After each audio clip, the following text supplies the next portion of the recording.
I'm Joanna Simpson here at Risk Minds International in London.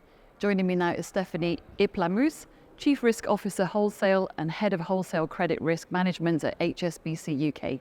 Thank you very much for joining me. Thank you, Joanna. Pleasure to be here. And please start by telling me about the banking failures earlier in the year. And do you think we'll see more crises in the coming year? Very, very topical for 2023, Joanna.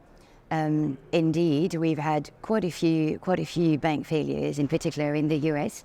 And I think what's been striking, because we've had bank failures in the past before, but there's two aspects which I think make this year's failures more interesting, if you can say so. The first one is the speed at which those failures have happened.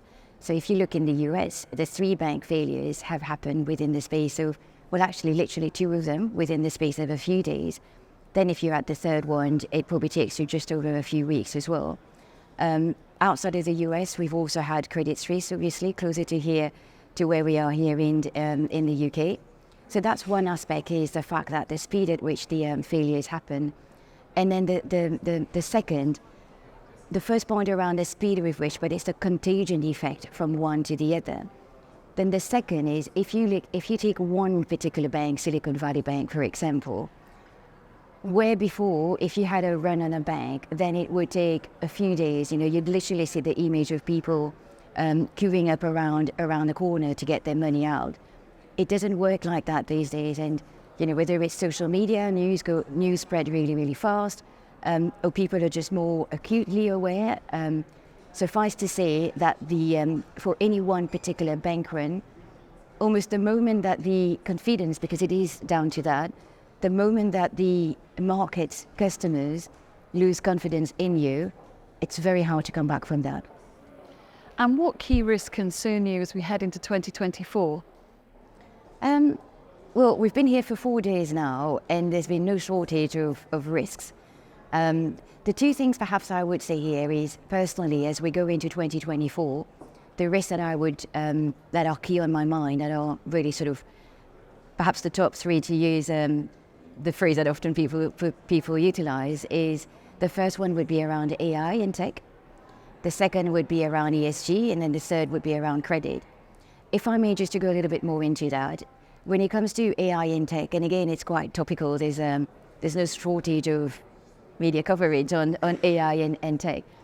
I think we just need to be really a bit careful, because there are opportunities, but there are also risks, and the two of them very often go hand in hand together, the opportunity and the risk. So that would be one, is how do we make sure that we harness what's the best part of the AI potential, but to do it in a relatively safe way. Second is ESG. That is not new. It's not as perhaps emerging as the AI piece. It's not new, but there's so much more that we need to do. And again, if we look at events over not just this year, but perhaps if we start us from last year, I'm thinking physical here, the climate risk aspect. There is a lot more that we need to do as the industry, as the banking industry, but generally across countries, and with the government regulators as well, in order to start to make a difference. And then the third one is credit. I think credit has been the risk that we haven't been speaking about over the last 10, 12 years of really benign market conditions and low interest rates. And then lo and behold, since the end of last year with the supply chain, and then inflation, and then the interest rates, or as the term goes, higher for longer interest rates.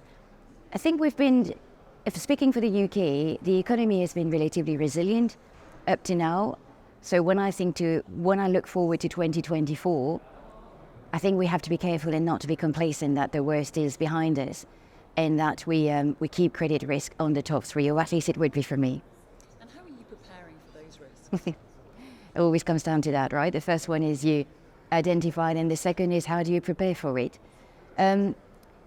I would say there's a few things, but I think as long as you have a structured way of looking at things, so you identify the risk, you try and understand as much as possible, and then you plan, you prepare, you control, you provide, mitigate, but you do it in a way that is as informed as possible.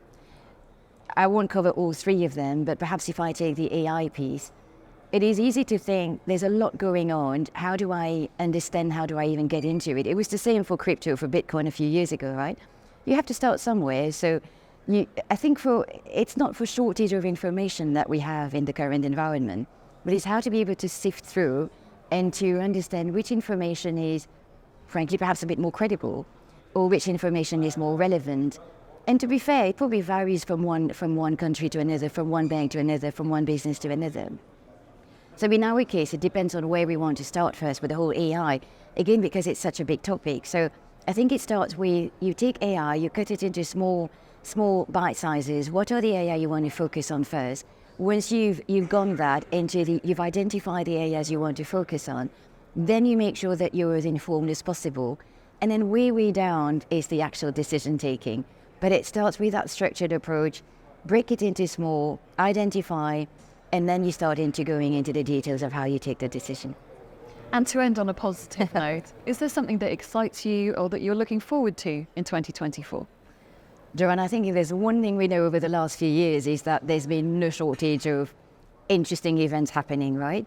And I think our role as Chief Risk Officer would not be as interesting or as exciting if it's not been for all those things. So personally, I love the role of a Chief Risk Officer. It keeps me on my toes. So when I look to 2024, I have not a lot of doubt that there are going to be things, and whatever it is, I'm embracing it, looking forward to it. Stephanie Ip-Lamusse, thank you very much for your time today. My pleasure. Thanks, Joanna.